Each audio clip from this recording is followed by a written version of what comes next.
கனடாவில் காலிஸ்தான் தீவிரவாதி ஹர்தீப் சிங் நிஜார் கொலை வழக்கில் 3 இந்தியர்கள் கைது செய்யப்பட்டிருப்பதன் பின்னணியை விவரிக்கிறது இந்த செய்தி தொகுப்பு.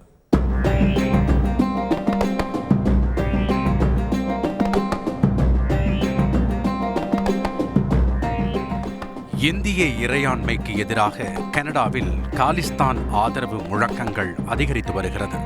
ஆட்சி அதிகாரத்தை தக்க வைப்பதற்காக கனடா பிரதமர் ஜஸ்டின் ட்ரூடோ இதையெல்லாம் அனுசரிக்கிறார் என்பது நீண்ட கால குற்றச்சாட்டு.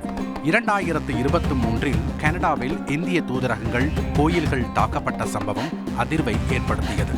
இதற்கு இந்தியா எதிர்ப்பை பதிவு செய்த வேளையில் 2023 ஜூன் 18ஆம் தேதி காலிஸ்தான் தீவிரவாதி ஹர்தீப் சிங் நிஜார் கனடாவின் சர்ரே நகரில் சுட்டுக் கொல்லப்பட்டார்.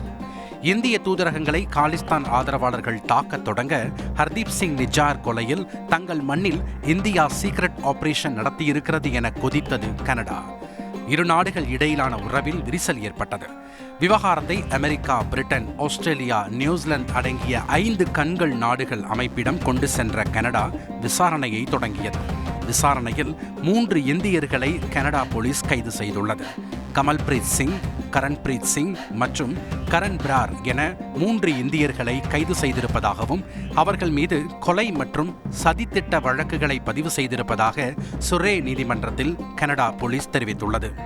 கனடாவின் ஆல்பர்டா, ஒன்டாரியா மாகாணங்களில் அவர்கள் கைது செய்யப்பட்டிருப்பதாகவும் 2021ஆம் ஆண்டு தற்காலிக வீசாவில் வந்தவர்கள் எனவும் அவர்கள் மாணவர் வீசாவிலும் வந்திருப்பது தெரிய வந்திருப்பதாக உள்ளூர் ஊடகங்கள் செய்தி வெளியிட்டுள்ளன. கைது செய்யப்பட்டவர்கள் கனடாவில் படிப்பை தொடர வரவில்லை. அவர்களுக்கு பஞ்சாப், ஹரியானாவில் இருக்கும் கிரிமினல் கும்பல்களோடு தொடர்பு இருப்பதாகவும் கனடா போலீஸ் தரப்பு தெரிவித்துள்ளது.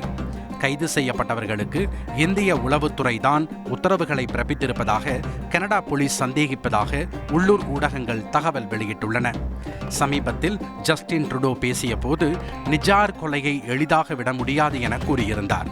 அதற்கு கனடாவில் பிரிவினைவாதம், தீவிரவாதத்திற்கு எப்படி இடம் கொடுக்கப்பட்டிருக்கிறது என்பதை ட்ரூடோ கருத்துக்கள் பிரதிபலிப்பதாக இந்தியா பதிலளித்திருந்தது குறிப்பிடத்தக்கது. செய்திகளை உடனுக்குடன் தெரிந்து கொள்ள உடனே சப்ஸ்கிரைப் பண்ணுங்க.